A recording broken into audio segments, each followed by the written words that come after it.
എന്താ നമ്മുടെ ഈ നാട്ടിൽ നടന്നുകൊണ്ടിരിക്കുന്ന കാര്യങ്ങൾ.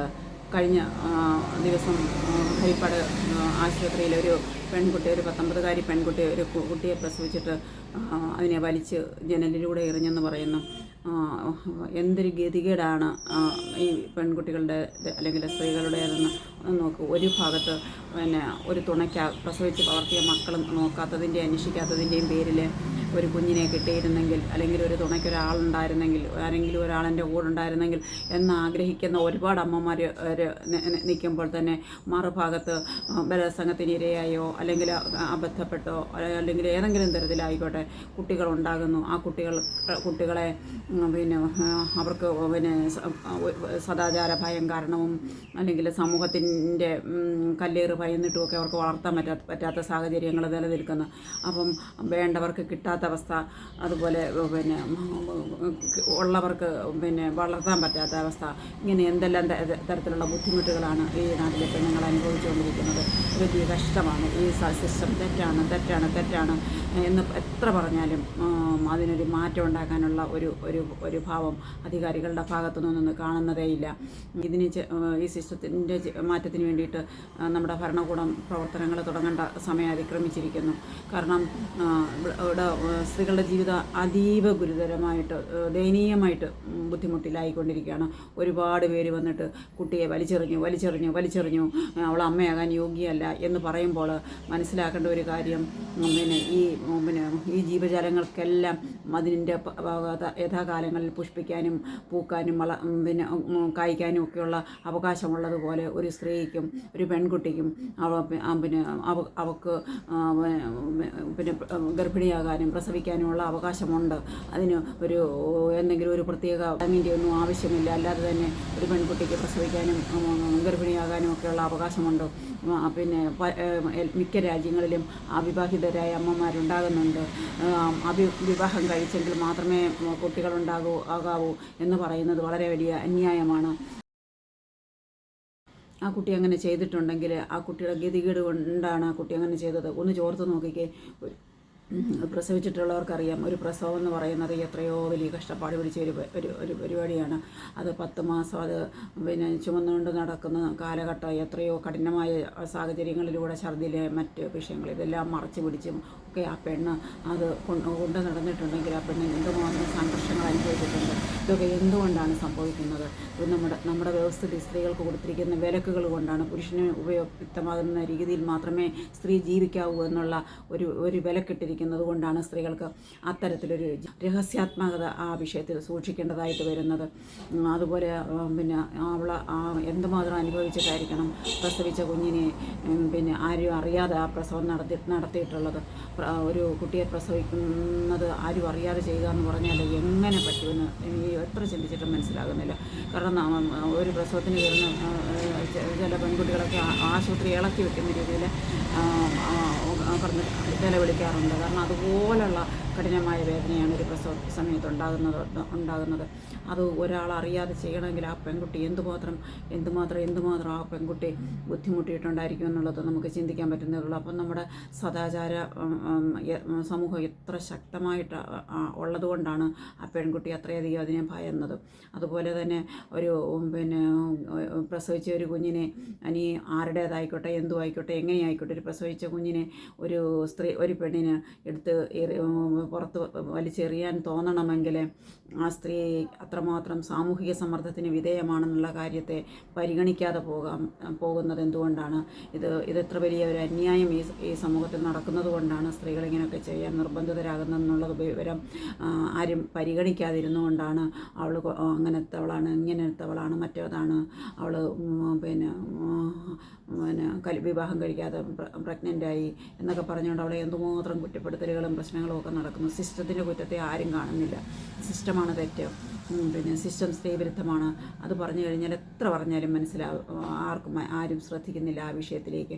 നിങ്ങൾ സ്ത്രീകളെ അവരുടെ അവകാശമാണ് അവരുടെ പ്രായപൂർത്തിയാകുമ്പോൾ പ്രസവിക്കാനും ലൈംഗിക ബന്ധത്തിൽ ഏർപ്പെടാനും ഒക്കെ ഉള്ളത്. അത് പുരുഷന് വേണ്ടിയിട്ട് ചെയ്യാനുള്ളതല്ല, അത് അവരവർക്ക് വേണ്ടി ചെയ്യാനുള്ളതാണ്. ഇതൊന്ന് മനസ്സിലാക്കാൻ എന്തുകൊണ്ട് ഈ സമൂഹത്തിന് കഴിയുന്നില്ല എന്നുള്ളതാണ് നമുക്ക് പിടികിട്ടാത്തൊരു കാര്യം. ഈ സമൂഹം ഈ വിവാഹിതരാകാത്ത പെൺകുട്ടികളെ പ്രസവിക്കാൻ സമ്മതിക്കാത്തതിൻ്റെ പ്രധാന കാരണം പിതൃാധിപത്യവും പുരുഷാധിപത്യവും നിലനിർത്തി സ്ത്രീകളെ അനിശ്ചിതത്വത്തിൽ ആക്കി നിർത്തിക്കൊണ്ട് അന്യായ ലാഭം കൊയ്യാൻ വേണ്ടിയിട്ടുള്ളതാണ്. അത് എന്തുകൊണ്ട് ഈ വിഷയങ്ങളെപ്പറ്റി ഒക്കെ അറിയാവുന്ന സ്ത്രീകളൊന്നും പ്രതികരിക്കുന്നില്ലെന്നുള്ളതും എനിക്ക് ആശ്ചര്യമായിട്ട് തോന്നുന്നുണ്ട്. കാരണം ഈ കുട്ടിയെ ആവശ്യമുള്ളവർക്ക് കൊടുക്കാൻ കഴിയുവാണെങ്കിൽ ആ കുട്ടിയും രക്ഷപ്പെടും, ഈ പെൺകുട്ടിയും രക്ഷപ്പെടും. അതുപോലെ 3 പേർക്ക് പിന്നെ ആശ്വാസമാകും, ആ കുഞ്ഞിന്, ഈ പ്രസവിച്ച പെണ്ണിന്, അതുപോലെ തന്നെ ഈ കുഞ്ഞിനെ കിട്ടുന്ന വീട്ടുകാർക്കും പിന്നെ അതൊരു വലിയ ആശ്വാസമായിരിക്കും. ഇത് അതിന് വേണ്ടിയിട്ടുള്ള ഒരു ആവശ്യമുള്ളവർക്ക് കുട്ടിയെ കൊടുക്കാൻ വേണ്ടിയിട്ടുള്ള, കുട്ടികളെ കിട്ടത്തക്ക രീതിയിലുള്ള ഒരു നിയമം എന്തുകൊണ്ട് വന്നുകൂടാ? എന്തുകൊണ്ട് ആ ഭാഗത്തേക്ക് ചിന്തിച്ചുകൂടാ? അങ്ങനെയൊക്കെ ചെയ്യേണ്ടത് ഗവൺമെൻറ് ചെയ്യേണ്ടതല്ലേ? തീർച്ചയായിട്ടും ഗവൺമെൻറ് അങ്ങനെയൊക്കെ ചെയ്യേണ്ട കാര്യങ്ങളാണ്. ഇത്തരം സംഭവങ്ങളിലൊക്കെ പെടുന്നവർ ഇതുകൊണ്ട് ആർക്കെല്ലാമാണ് ബുദ്ധിമുട്ടുണ്ടാകുന്നതെന്നറിയുമോ? ഇങ്ങനെ സിസ്റ്റം ഇങ്ങനെ തെറ്റായി നിൽക്കുന്നത് കൊണ്ട്.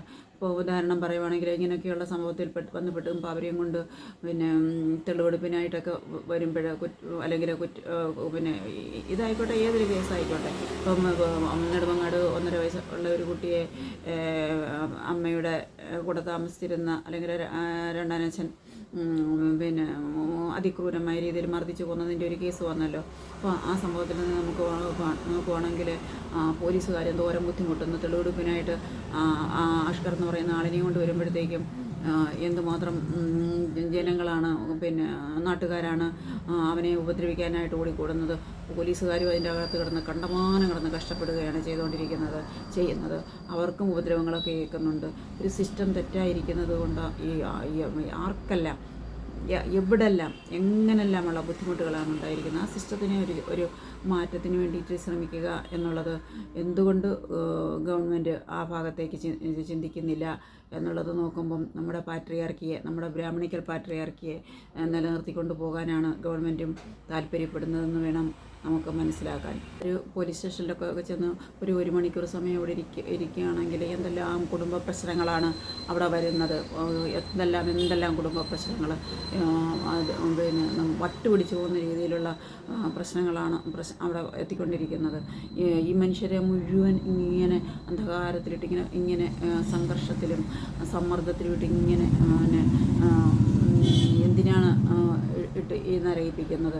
പോലീസുകാരും മനുഷ്യരല്ലേ, അവരും കേട്ട് അവരും ഭ്രാന്ത് പിടിക്കത്തില്ലേ? എല്ലാവരും മാനസിക സംഘർഷത്തിന് അടിപ്പെടുകയല്ലേ ചെയ്യുന്നത്? അപ്പോൾ ഇതിനൊരു പരിഹാരം ഉണ്ടാക്കുകയല്ലേ സത്യം പറഞ്ഞാൽ അടിയന്തിരമായിട്ട് നമ്മുടെ ഗവൺമെൻറ് ചെയ്യേണ്ട കാര്യം. പിന്നെ ഇപ്പോൾ പുതിയതായിട്ട് വന്ന ഗവൺമെൻറ്റെങ്കിലും ഈ കാര്യത്തിൽ, അതായത് മനുഷ്യരുടെ സാമൂഹിക ജീവിതത്തിലുള്ള പ്രശ്നങ്ങൾക്ക് പരിഹാരം കണ്ടെത്തുന്നതിന് വേണ്ടിയിട്ട് ഒരു പരിശ്രമം നടത്തുമെന്നാണ് പ്രതീക്ഷിക്കുന്നത്.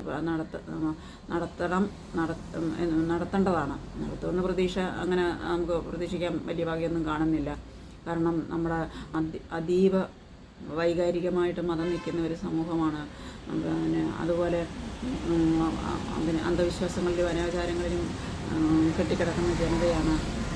പിന്നെ വോട്ട് ബാങ്ക് ലക്ഷ്യം വെച്ച് നാട് ഭരിക്കുന്ന സർക്കാരുകളാണ്. പിന്നെ അവർക്ക് ഇങ്ങനത്തെ ഒരു സിറ്റുവേഷനിൽ എന്തെങ്കിലുമൊക്കെ ചെയ്യുന്നതിന് ഒരുപാട് പരിമിതികളുണ്ട്. അതുകൊണ്ട് അവർ ചെയ്യുമോ ഇല്ലയോ എന്നുള്ള കാര്യത്തിൽ സംശയമാണ്. പക്ഷേ നമുക്ക് റിക്വസ്റ്റ് ചെയ്യാനുള്ളത് ഇതിനെന്തെങ്കിലും ഈ സാമൂഹിക വിഷയങ്ങൾക്ക് എന്തെങ്കിലുമൊക്കെ പരിഹാരം ഈ ഗവൺമെൻറ് ചെയ്യണം എന്ന് തന്നെയാണ് നമുക്ക് പറയാനുള്ളത്. കുട്ടിയെ വലിച്ചെറിഞ്ഞ് പെൺകുട്ടിയെ ഉണ്ടാക്കിയ ഒരു ആൺകുട്ടിയോ അല്ലെങ്കിൽ ഒരു പുരുഷനോ ഉണ്ടായിരിക്കുമല്ലോ. ആ കുട്ടി ഒരു പക്ഷേ ബലാത്സംഗത്തിനിരയായതല്ല എന്നാര് കണ്ടു? അങ്ങനെ ഒരു തെറ്റുകാരനായ ഒരു പുരുഷനുണ്ടെങ്കിൽ ആ പുരുഷൻ്റെ പേര് ഒരാളെങ്കിലും അറിയുന്നുണ്ടോ? ആരെങ്കിലും അത് വെളിച്ചത്ത് പറയുന്നുണ്ടോ? പിന്നെ എല്ലാവരും അവളെ മാത്രമല്ലേ പറഞ്ഞുകൊണ്ടിരിക്കുന്നത്. അപ്പം സ്ത്രീകളും ഇതൊക്കെ കൃത്യമായിട്ട് മനസ്സിലാക്കേണ്ട കാര്യമല്ലേ? ഇങ്ങനെയൊക്കെയുള്ള സാധ്യതകൾ മുഴുവൻ തങ്ങൾക്കെതിരെയാണ് വിരൽ ചൂണ്ടി നിൽക്കുന്നത്. അതുകൊണ്ട് അത് നമ്മുടെ പെൺകുട്ടികളും ഒക്കെ ഈ പ്രണയത്തിലും ഒക്കെ വീണു പോകാതെ ശ്രദ്ധിക്കേണ്ടത്, എപ്പോഴും വളരെ കരുതലോടുകൂടി ജീവിക്കേണ്ടതായിട്ടുള്ള സംഗതിയുടെ ഒരു ആവശ്യകതയിലേക്കാണ് അത് വിരൽ ചൂണ്ടുന്നത്. നമ്മുടെ വ്യവസ്ഥിതി ഇങ്ങനെ ശബ്ദവും അധികാരവും സമ്പത്തും ഒക്കെ ഉള്ളവർക്ക് വേണ്ടിയിട്ട് പല രൂപത്തിൽ മാധ്യമമായും വീഡിയോയായും ചർച്ചയായും ഒക്കെ അട്ടഹാസമായിട്ടും നിയമമായിട്ടും ഒക്കെ നിലനിൽക്കുമ്പം ഇതൊന്നുമില്ലാതെ നിൽക്കുന്ന ഒരു വിഭാഗം മനുഷ്യരിവിടെ ഉണ്ട്. അവർക്ക് എന്താണ് അവരുടെ നേരെ നടക്കുന്നതെന്ന് മനസ്സിലാക്കാൻ പോലും കഴിയുന്നില്ല. അവരുടെ നേരെ നടക്കുന്നത് കടുത്ത അന്യായമാണെന്ന് പറയേണ്ടി വരും.